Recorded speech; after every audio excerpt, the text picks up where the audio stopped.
Halo, selamat bertemu kembali anak-anak yang terkasih.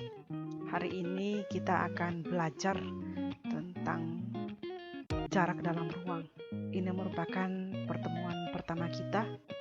Sebelum kita masuk materi, kita lihat kompetensi dasar dulu. Yang pertama adalah mendeskripsikan jarak dalam ruang antar titik, titik ke garis, dan titik ke bidang. Sedangkan yang kedua, menentukan jarak dalam ruang antar titik, titik ke garis, dan titik ke bidang. Baik, materi pertama adalah kedudukan titik garis dan bidang dalam ruang. Ini yang akan kita pelajari pertama kali. Sebelum kita masuk di kedudukan titik garis dan bidang dalam ruang, maka kita perlu mengetahui apa itu titik. Titik itu disimbolkan seperti ini atau digambar seperti ini, titik ya. Kemudian diberi nama dengan huruf kapital. Jadi jangan pakai huruf kecil, tapi huruf kapital. Misalkan ini disebut titik A, di sini disebut titik B. Jadi harus gunakan huruf kapital. Sebuah titik itu tidak mempunyai ukuran atau tidak berdimensi, hanya dapat ditentukan oleh letaknya. Seperti itu ya. Misalkan titik A, titik B, titik C, titik D. Nah, kalau seperti ini tadi kita hanya bisa mengetahui letaknya. Nah, ini di sini letaknya titik A, berarti kalau disebut titik A itu berarti di sini bisa dikatakan bahwa titik A itu adalah 4,3. Jadi kemudian titik C adalah 4,1. Kemudian titik D adalah 10,1 dan titik B adalah 10,4. Misalkan seperti itu ya.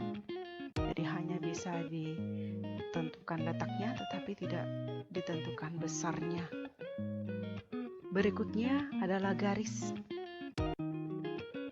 Sebuah garis dimaksudkan adalah garis lurus dapat diperpanjang sekehendak kita.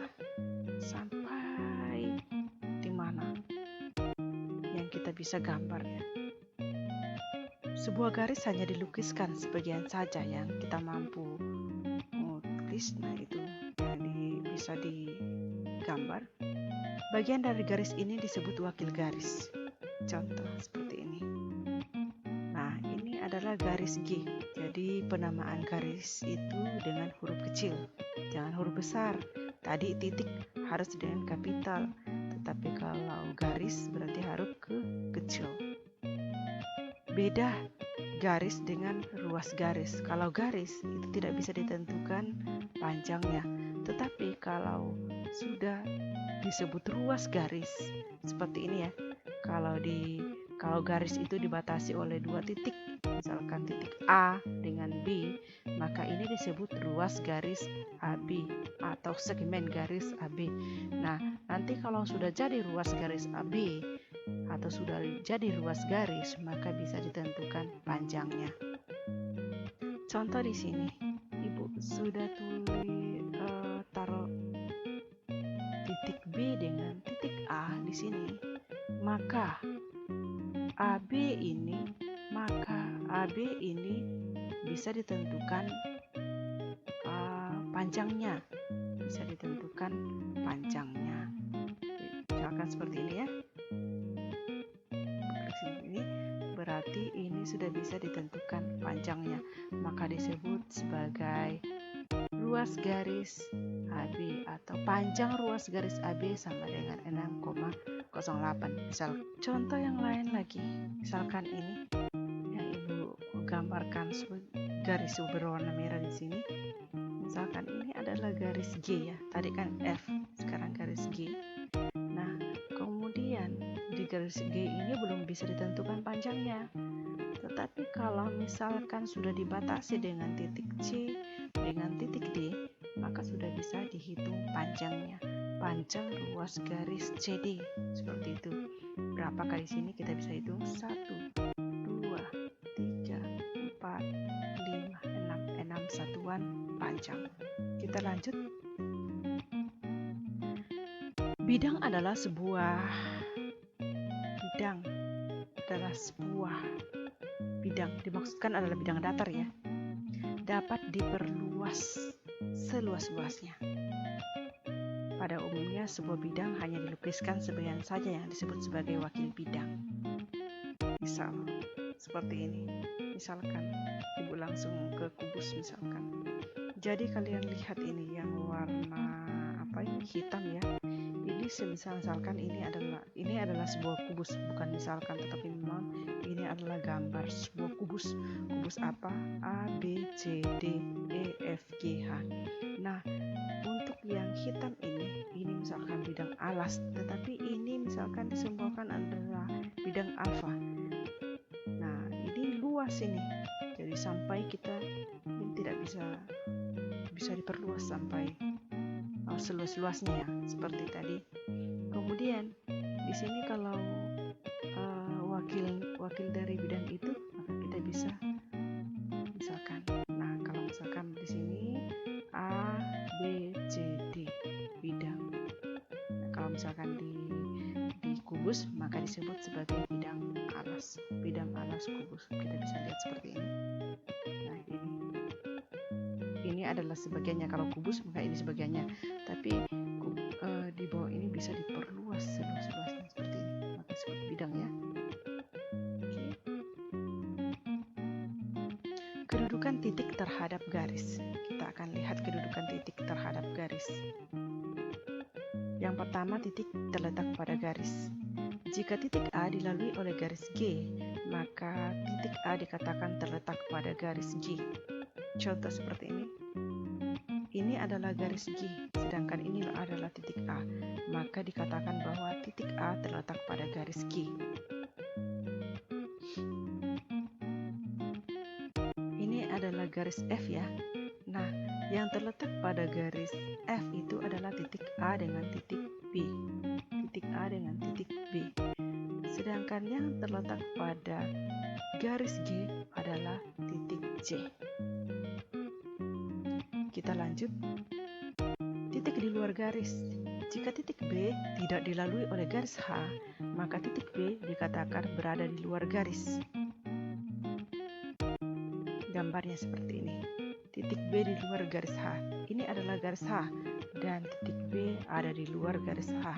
Kita akan lihat contohnya. Contoh lainnya adalah misalkan ini adalah garis F.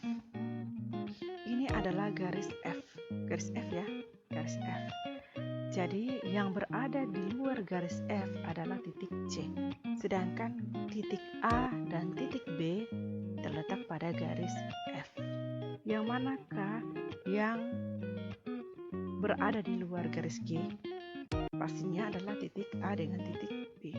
Yang manakah yang terletak pada garis AB? Pastinya adalah titik A dengan titik B. Apakah titik G terletak pada garis AB? Tentu saja tidak ya. Ibu akan perpanjang dulu. Nah, seperti ini. Pertanyaannya, seperti ini ya. Apakah titik C ada pada garis AB? Tidak. Apakah titik D ada pada garis AB? Tentu saja tidak ya. Dan seterusnya. Berikutnya adalah kedudukan titik terhadap bidang. Titik terletak pada bidang. Jika titik A dapat dilalui oleh bidang alfa, maka titik A terletak pada bidang alfa. Seperti ini ya. Ini adalah bidang alfa, kemudian ada sebuah titik. Titik A terletak pada bidang alfa.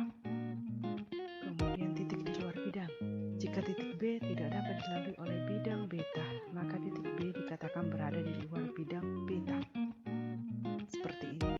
Ini adalah bidang beta, kemudian ada di luar bidang ada titik B ya. Jadi kalau misalkan di sini yang mana saja yang termasuk titik yang ada pada bidang alas pada kubus ini, bidang alas yaitu bidang A, pastinya yang terletak pada bidang alas adalah titik A, B, C, D. Sedangkan yang tidak berada pada bidang alas A, B, C, D yaitu ada titik E, titik F, titik G, titik H, titik D. Kemudian ditanya bagaimana kedudukan titik D terhadap bidang B, C, G, F. Bagaimana kedudukan titik D dengan bidang tersebut? Yaitu titik D berada di luar bidang B, C, G, F. Misalkan pada ini disebut 5 segi 4 beraturan. Dan di bawah ini adalah bidang alas. Nah, yang Ibu beri kasih warna pink misalkan. Itu adalah bidang alas. Yang mana yang titik mana yang berada pada bidang alas A, B, C, D atau alas 5 tersebut? Itu ada titik A, titik B, titik C, titik D, titik O. Sedangkan yang di luar titik titik yang di luar alas A, B, C, D adalah titik D. Pada 5 titik D ini disebut sebagai titik puncak, kemudian panjang garis TO disebut sebagai tinggi limas, dan bidang alasnya yaitu A, B, C, D. Pada balok misalkan seperti ini. Nah, pertanyaan Ibu adalah yang mana saja titik di luar bidang A, B, F, E. Nah, kalau seperti ini terlihat jelas yang di luar bidang itu adalah ada titik D, ada titik C, ada titik G, ada titik H. Kedudukan garis terhadap garis lain. Yang pertama, jadi ada beberapa kemungkinan kedudukan sebuah garis terhadap garis lain dalam sebuah bangun ruang, yaitu berpotongan, sejajar, dan bersilangan. Dua garis berpotongan. Dua buah garis G dan H dikatakan berpotongan jika kedua garis itu terletak pada sebuah bidang dan mempunyai sebuah titik persekutuan. Jadi ada titik persekutuannya, kemudian titik persekutuan tersebut biasanya disebut titik potong antara kedua garis. Nah, contohnya seperti ini. Ini adalah garis H dan garis G berpotongan di titik A.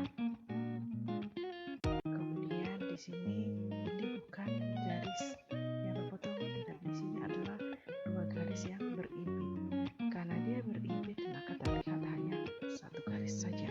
Padahal di sini ada dua garis.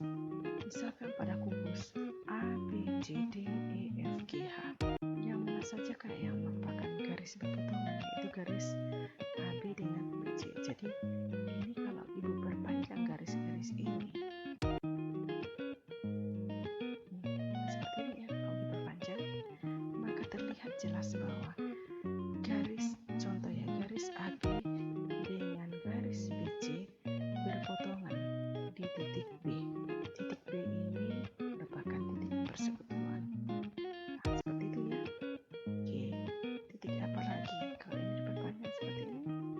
Nah, berarti bisa dikatakan bahwa garis BF dengan garis BC berpotongan di titik B. Dua garis yang sejajar. Kemudian yang ketiga adalah dua garis bersilangan. Kita lihat dulu dua garis sejajar. Dua buah garis G dan H dikatakan sejajar jika kedua garis itu terletak pada sebuah bidang dan tidak mempunyai satu titik persekutuan. Jadi saling sejajar, tidak mempunyai titik potong atau titik persekutuan. Contoh di sini, garis G dengan garis H kalau diperpanjang maka tetap tidak akan bertemu atau tidak berpotongan, maka disebut garis G dan H sejajar. Nah, yang mana sajakah yang garis yang sejajar, yang tidak memiliki persekutuan ya? Nah, contoh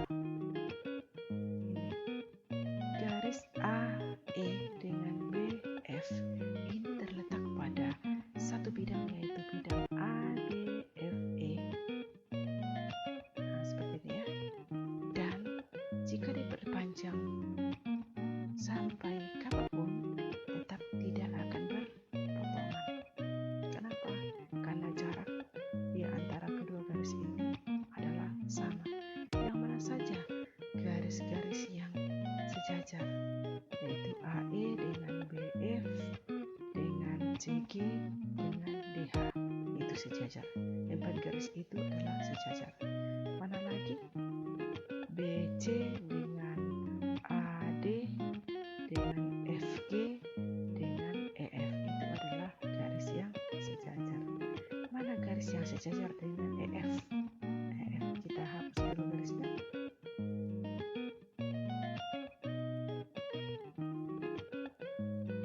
Misalkan mana saja yang sejajar dengan EF, Ibu kasih warna merah nih, coba tanda. Yang mana saja yang sejajar? Pastinya ada HG, mana lagi? Ada AB, ya, apalagi yang ini, ya. Nah, ada berapa garis yang sejajar dengan EF? Ada EF sejajar dengan HG, sejajar dengan DC, sejajar dengan AB. Kita lanjut. 2 garis bersilangan. 2 buah garis G dan H dikatakan bersilangan atau tidak berpotongan dan tidak sejajar jika kedua garis itu tidak terletak pada sebuah bidang. Contoh, garis G dan H bersilangan. Mana garis G? Ini garis G dan ini garis H. Ini mungkin tidak terlalu jelas kalau seperti ini. Kita akan lihat dalam kubus misalkan. Kita akan lihat yang mana yang bersilangan dengan AB. Yang bersilangan dengan AB adalah pastinya ada CG. Ya, CG.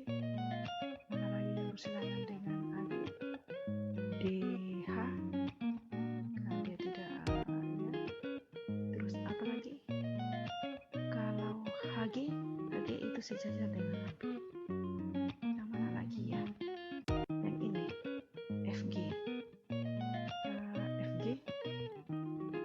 FG kita kasih warna apa ya? Yang bagian situ kita kasih warna hitam misalkan dengan EH. Nah, ya seperti itu ya. Ibu ulang. AB itu bersilangan dengan CG, dengan DH, dengan FG, dengan EH. Bersilangan dengan AB. Kalau misalkan BC, berarti BC, garis BC ini bersilangan dengan DH, dengan AE, dengan apa lagi? EF, dengan HG. Jangan pilih AB, kenapa? Karena dia berpotongan. Oke, lanjut. Kedudukan garis terhadap bidang. Yang pertama, garis terletak pada bidang. Sebuah garis G dikatakan terletak pada bidang alfa jika garis G dan bidang alfa sekurang-kurangnya mempunyai 2 titik persekutuan. Yang kedua, garis sejajar dengan bidang. Sebuah garis H dikatakan sejajar dengan bidang beta jika garis H dan bidang beta tidak mempunyai 1 pun titik persekutuan. Seperti ini ya. Tidak terletak ataupun tidak memotong. Yang ketiga, garis memotong atau menembus bidang. Garis K dikatakan memotong atau menembus bidang lambda jika K dan bidang lambda tersebut hanya mempunyai sebuah titik persekutuan. Titik persekutuan itu disebut titik potong atau titik tembus. Garis yang terletak pada bidang. Pada bidang alas. Pada bidang alas A, B, C, D. Mana sajakah garis yang terletak pada bidang tersebut? Pada bidang tersebut yang mana saja? Yaitu AB, BC, CD dengan AD. Ya, oke. Apakah garis AF terletak pada bidang alas A, B,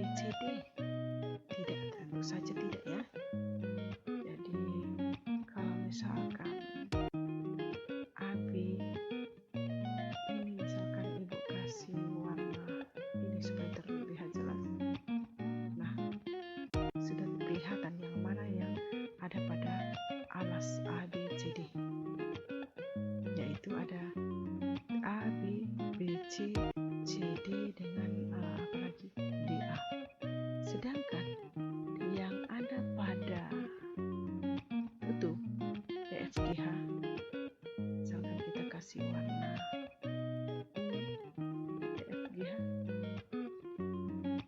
tutupnya, yang mana saja yang ada pada tutup, yaitu ada FG, GH, HE atau EH dengan EF. Terlihat jelas ya. Dan ada di bidang dan seterusnya ya. Jadi kalian sudah tahu bahwa kalau terletak pada bidang berarti sekurang-kurangnya ada 2 titik di situ. Garis yang sejajar dengan bidang dikatakan sejajar jika garis tidak mempunyai satupun titik persekutuan. Jadi yang sejajar dengan bidang A, B, C, D itu ada EF, FG, GH dengan HE. Yang manakah yang sejajar dengan bidang AD, HE? Yang sejajar berarti yang tidak bersentuhan dengan itu. Ya. Yang tidak mempunyai titik potong di sana. Berarti ada apa yang mana? Yaitu BC, BF, FG dan CG. Sekarang kita lihat garis yang memotong atau menembus bidang. Sebuah garis dikatakan memotong bidang jika garis dan bidang tersebut hanya mempunyai sebuah titik persekutuan atau titik potong. Yang manakah yang memotong bidang CDHG yang memiliki titik persekutuan? Yang mana saja? Iya. Titik garis EH memiliki titik persekutuan di H ya. FG dengan apa lagi? Dengan CD dengan AD. Dengan AD. Memotong bidang CDGH. CDGH ada 4 yaitu BC, AD, FG dengan EH. Garis yang memotong di EFGH adalah yang mempunyai titik persekutuan di situ. Yang mana saja? Titik BF, titik AE, titik BF, titik CD, titik GH. Nah, kelihatan kan? Jadi ada titik persekutuan yang ada di potongnya. AE memotong EFGH, bidang EFGH di titik E. BF memotong EFGH di titik F, dan seterusnya. Kedudukan bidang terhadap bidang lain. 2 bidang berimpit. Dikatakan berimpit, 2 bidang berimpit jika setiap titik yang terletak pada bidang alfa juga terletak pada bidang beta, atau setiap titik yang terletak pada bidang beta juga terletak pada bidang alfa, sehingga dia terlihat satu bidang saja seperti ini ya. 2 bidang berimpit, ini yang disebut 2 bidang berimpit. 2 bidang sejajar.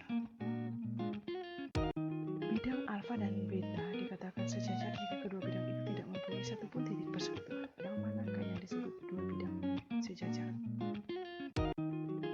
Misalkan alas dengan tutup sejajar ya. Kalian bisa lihat yaitu bidang A, B, C, D, E, F, G, H. Bidang mana lagi yang sejajar? Serahkan ini kita kasih warna kuning sejajar dengan yang bagian sini. CD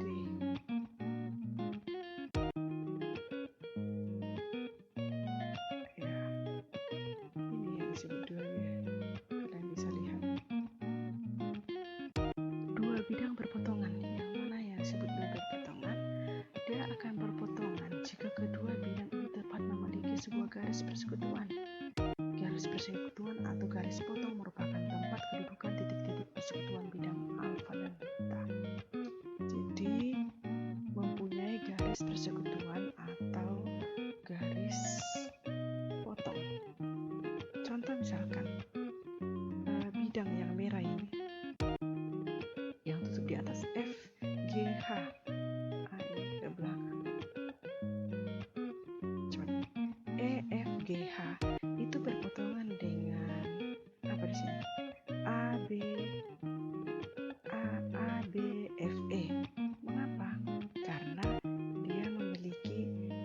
garis persekutuan apa?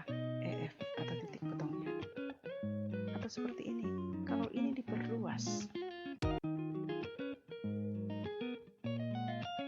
maka ini langsung terlihat ya. Nah, ini ibu baru buat sebuah garis pada bidang, dia berpotongan.